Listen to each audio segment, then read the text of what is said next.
All right, so this is the big house, the final stop on our tour, and he said those are like water canisters, something to do with the water system. We couldn't go upstairs anymore because there's been wear and tear because of the all the tours they've done. Like they say, over 300,000 people have come through here since 2015. But we could go downstairs, and one of the things I want to make sure, I don't know if it picked up on the video, on the explanation, but the Africans, he said, oh, he had us to look at this, right now they have central air in here, the temperature, he said the temperature change actually is pretty cool. The temperature change in here has got central air that's been added, of course, to keep the artwork on the walls from going away. But he said the buildings always had central air, and it's an African style of building, which is so interesting. But he said the doors are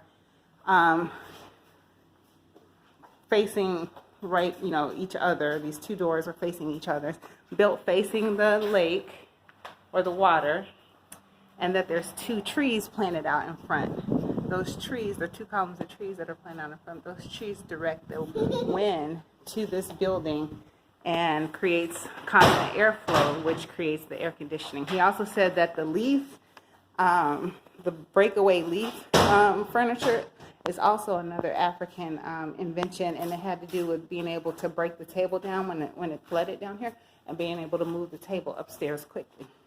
That's cool.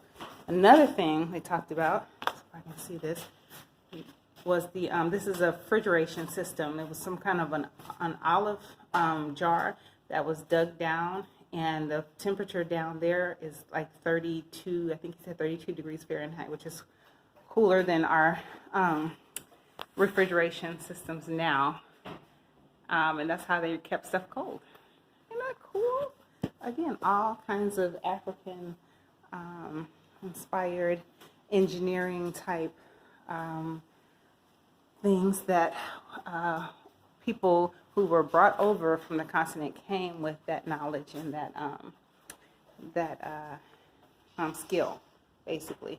Something about the other thing he talked about, that these buildings withstood all of the like horrible hurricanes, and that had to do with the types of material that they used to construct these homes.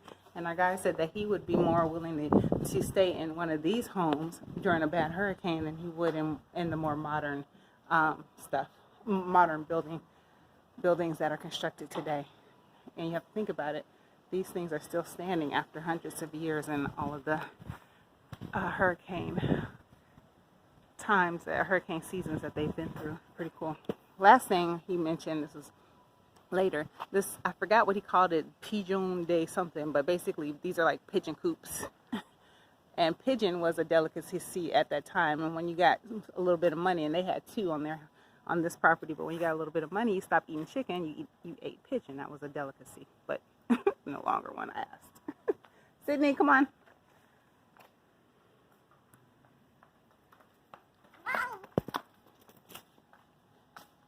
And one last thing, there was a country store somewhere.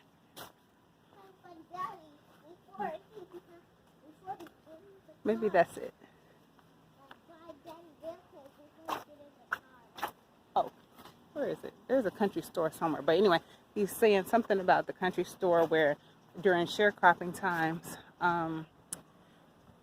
you could, they had their own sense of economy, their own money for this plantation. Everything people needed, they bought from there. Maybe this is at the country store. I thought he said those were two pigeon coops. Or maybe this was turned into the country store after slavery. But anyway,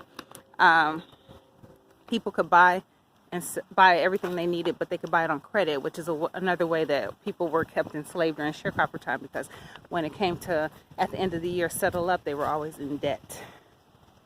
So this is a little veranda off the big house.